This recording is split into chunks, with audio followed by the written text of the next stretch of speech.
les membres du CST ont des difficultés pour intégrer les bureaux de vote. Qu'est-ce que vous faites pour cela?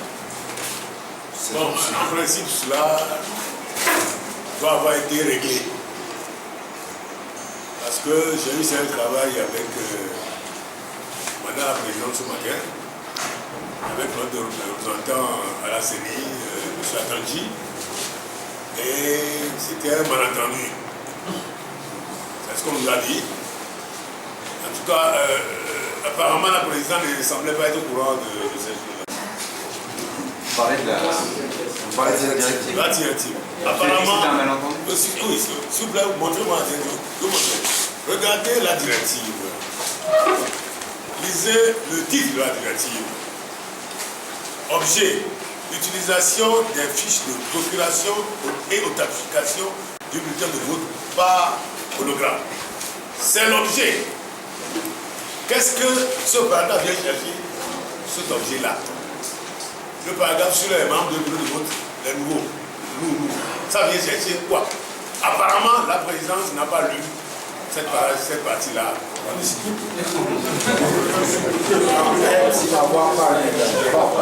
Apparemment, parce qu'il y a un objet qui lui est donné. Je crois, moi bon, bénéfice du doute, je veux faire des procès d'intention, mais je crois, après avoir discuté avec elle, parce que lorsque, moi je ne crois pas. D'abord, non, s'il vous plaît, j'ai d'autres... Est-ce qu'une autre directive, rectifiant celle-ci, il y a une autre directive qui va être... Ça dit que voilà ce qui s'est passé. Non, c'est pas ça. Parce que quand je l'ai informé de l'existence de cette directive et de son contenu, elle était étonnée. Maman, elle dit non, on n'a jamais fait ça. Non. Elle m'a dit qu'elle n'a jamais fait ça. J'ai dit, il y a une directive. Laquelle? Moi, je ne veux pas faire de procès d'intention. Je dis, je fais confiance jusqu'à tout le contraire. Bon, ça je lui ai lui donner ça. En disant là où ça se trouve. Et c'est quand elle a lu, elle ne savait plus où se mettre. Monsieur Favre, et elle me dit, oui. Alors moi je suis pas là pour peut-être que c'est pour ça que j'ai comme l'impression qu'il y a des choses qui se passent dans la société.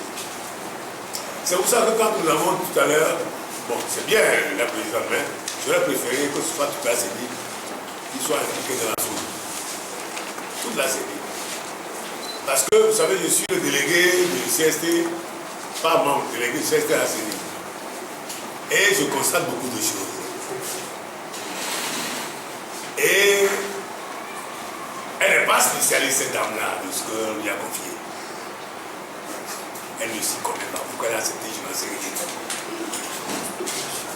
Et donc, beaucoup de choses sont en train de se faire là-bas. Alors, si nous, c'est pour ça que je préfère qu'on dise ACD. Parce que si nous commençons à l'attaquer tout seul, il y a des gens qui sont en dessous qui vont faire des tas de bêtises derrière. Et les autres, parce que j'ai entendu d'autres personnes parler la semaine dernière, cette semaine. Et ce que ces personnes me disent ont un rapport direct avec ce qui se trouve sur le document-là. Oui, deux personnes m'ont parlé dans la CENI de ça. Bon, donc je pense qu'il y a des gens qui décident de choses. Vous savez, j'ai été vice-président de la CENI. Quand j'étais à la CENI, il y avait deux personnes qui décidaient. Deux. Qui décidaient de tout, le président, lui, je l'ai cité. Moi, vice-président, je ne voyais rien. J'ai été vice-président. Donc, ce que je peux vous dire, il y a des spécialistes à la CENI, dont des informaticiens, qui sont capables de faire ce qui s'est passé là. Absolument.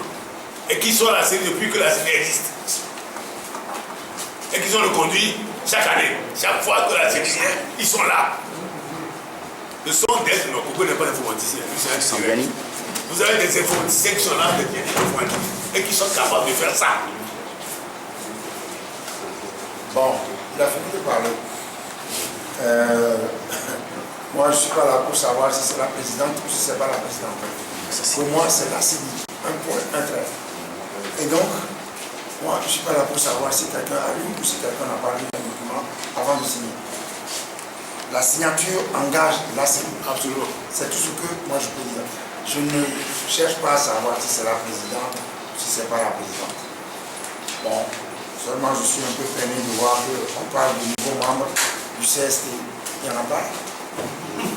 Des nouveaux membres du CST. Par contre, il y a peut-être des nouveaux membres de la CENI. Il y a des CELI. Les nouveaux membres du CST intégrés dans les bureaux de vote. Donc c'est un paragraphe sans tête ni queue. La personne. Il finit par. C'est même du mauvais français qui a été écrit là-bas. Oui, bon, donc. Enfin, on nous dit que c'est en train d'être réglé. Attendons de voir. Attendons, je vais demander à M. Atanji de repasser à la CENI. Parce qu'il est à la Cour constitutionnelle pour prêter serment. Les trois membres sont à la Cour constitutionnelle. Et je vais demander après la Cour constitutionnelle de passer à la CENI pour voir si ce problème a été réglé. Si la directive rectificative a été faite. Parce que j'ai interrogé des présidents de CENI pour les informer de cette chose-là. Ils m'ont dit, tant qu'il n'y a pas de document rectificatif, eux, ils agiront par rapport à ce document-là. Et ils ont raison. Nous sommes aujourd'hui à la veille du scrutin, même si la nouvelle directive rectificative sort aujourd'hui, je ne sais pas par quel miracle les CELI l'auront demain et le feront appliquer dans les 8000 bureaux de vote. C'est quasiment impossible. C'est quasiment impossible.